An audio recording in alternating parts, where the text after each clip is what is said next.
Alright, bro, stand by. It's recording. Is it recording? Yeah. Alright, yeah. Did you get the chair? Yeah, dog, it's right there. Hey, yo, if I die, someone will like...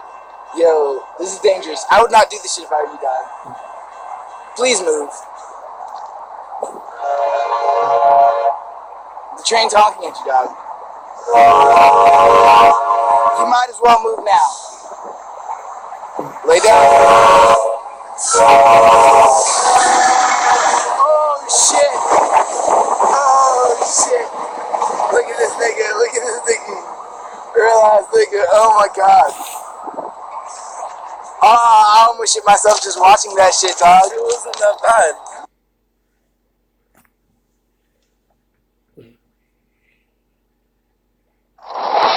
Your seat,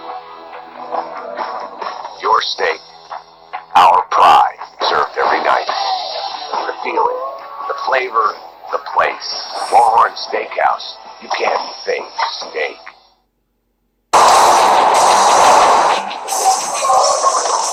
It's easy to look at a local rail yard and think of it as a lifeless cemetery of metal hulks and creeping train cars. And if you're looking for a shortcut across the tracks, you might even think there's no danger here. You'd be wrong. On his way home, Brad Hardy finds himself in a terrifying bind. He's trapped below a moving freight train, with tons of lethal steel overhead. I know what I'm gonna die. Step into Brad's shoes just minutes before, when he fell between two cars as the train started moving. Somehow, he avoided being crushed. Now steady your nerves, because you're taking his place. If you were trapped under a speeding train, what would you do? A. Lie flat and hope you fit under the passing train. B. Time your escape and crawl out between the moving wheels. Or C. Use your backpack to hook onto the train and pull yourself up.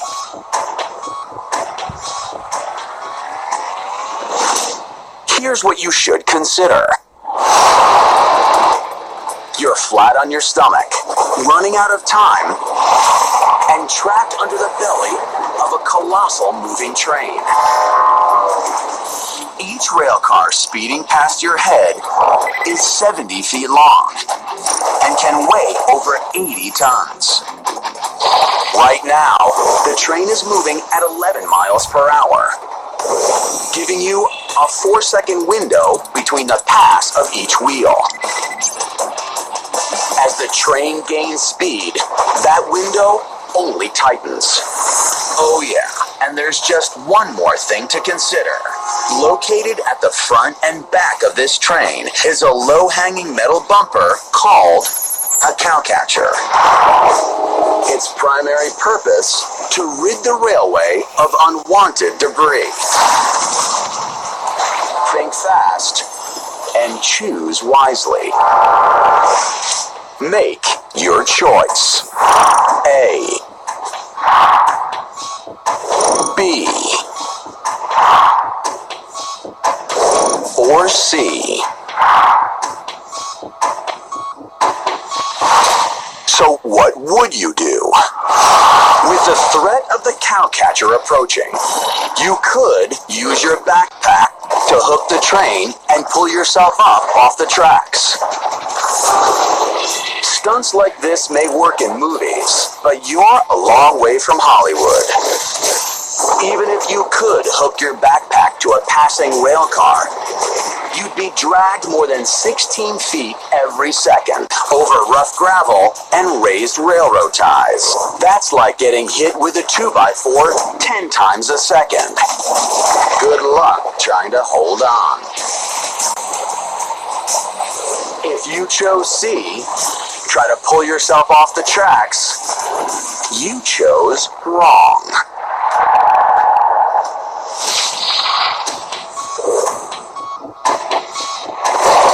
Since hooking onto the train could be a one-way ticket to the grave, you might choose to time your escape and crawl out between the wheels of the passing rail cars.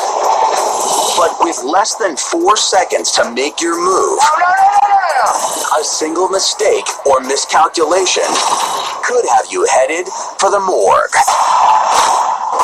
Only with perfect timing Next one. and a lot of luck could you possibly make it out alive. No. But if you get caught by a wheel as you cross the rail, it's the end of the line.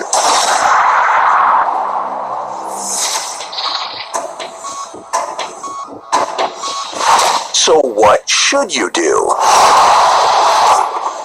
You may be concerned about the approaching cowcatcher at the end of the train, and you should be. But by law, these low-hanging bumpers must be a minimum 3 inches above the rail. Add to that the 6-inch rail height, and you're left with at least 9 inches of clearance. It may not sound like much, but with the average adult male chest being just 9.5 inches deep, it could be just enough for you to squeeze by. As the final rail car approaches, stay close to the ground and lie as flat as possible. But there are no guarantees. Making this choice may still end in serious injury or death. You should never be in this position in the first place. But if you are, this may be your best chance at getting out alive. Brad chose wrong, but got lucky.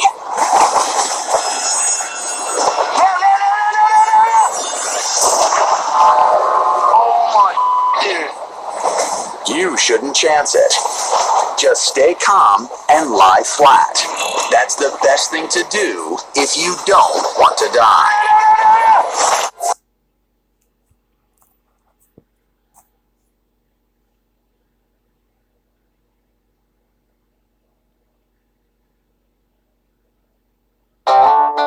Long live effort. With a legendary Hemi engine, it's capable of carrying on great American traditions. During Ram Power Days, get a great deal on the trucks that are proven to last. Interstate 35, a 4-lane conduit that serves as a lifeline for the thousands of commuters traveling between Kansas City and Des Moines. But for one driver, this scenic stretch of pavement will suddenly become a highway to hell. Are you able to hit your brakes at all? I tried everything! Oh my god! What game is this? Interstate 35. A panicked driver weaving in and out of traffic calls 911 as her SUV races across Missouri. Oh my god, I'm scared to death! Her gas pedal is stuck. I'm coming up with a bunch of cars! I'm so scared! She hits the brakes. But with the 175 horsepower engine redlining at 7,000 RPMs, the brakes do nothing to slow the SUV. Oh god, I have 2 semis! Going 108 miles an hour! 108 miles an hour. Police converge, hoping to warn other drivers ahead. But with speeds nearing 120, they struggle to even keep pace. It's time to buckle up.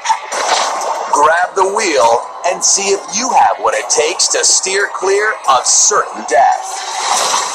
What would you do? A. Use the emergency brake and steer onto the shoulder. B. Jam the car into neutral. Or C. Turn off the engine.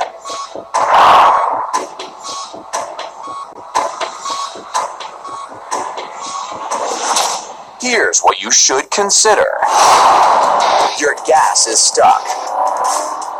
Your brake pedal is useless. and you're screaming down the highway at 120 miles per hour. That's like falling toward the earth at terminal velocity. At this breakneck speed, every 1.7 seconds, you're covering the length of an entire football field. If the highway was clear, you might have a chance. But with rush hour approaching, the traffic ahead will only get worse. Make your choice. A, B, or C.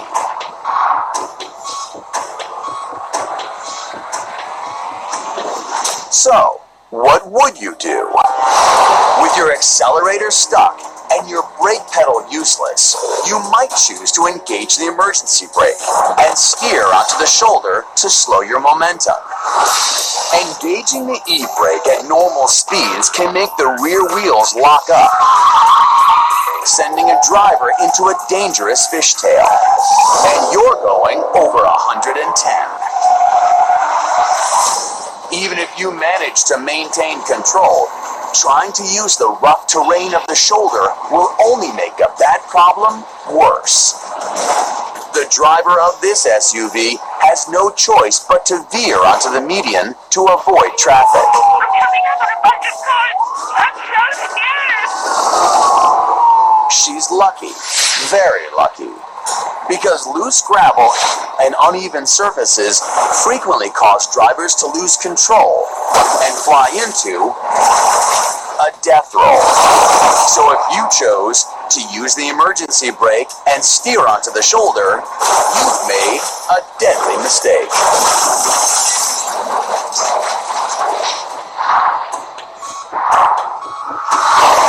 With your car speeding out of control, you could turn off the engine and try to steer it to safety. But is this really your best move? Turn off the ignition and the steering wheel could lock. As you decelerate, you'd be unable to change direction, leaving you helpless to avoid the inevitable.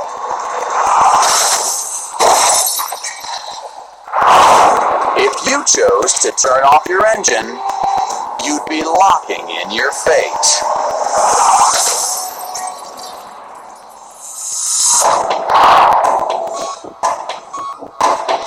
So, what should you do? If you want to survive this terrifying death ride, the best thing to do is jam the car into neutral. By disengaging the transmission, you disconnect the gears that join the motor to the axles. Even though your engine will continue to race out of control, by putting the car in neutral, you've cut off its ability to accelerate your vehicle forward. Apply firm, steady pressure to the brakes. With the engine no longer powering the drive shaft, the vehicle's brake system can now slow the SUV, allowing you to bring this deadly ordeal to an end. Jam the car into neutral. That's what you do if you don't want to die.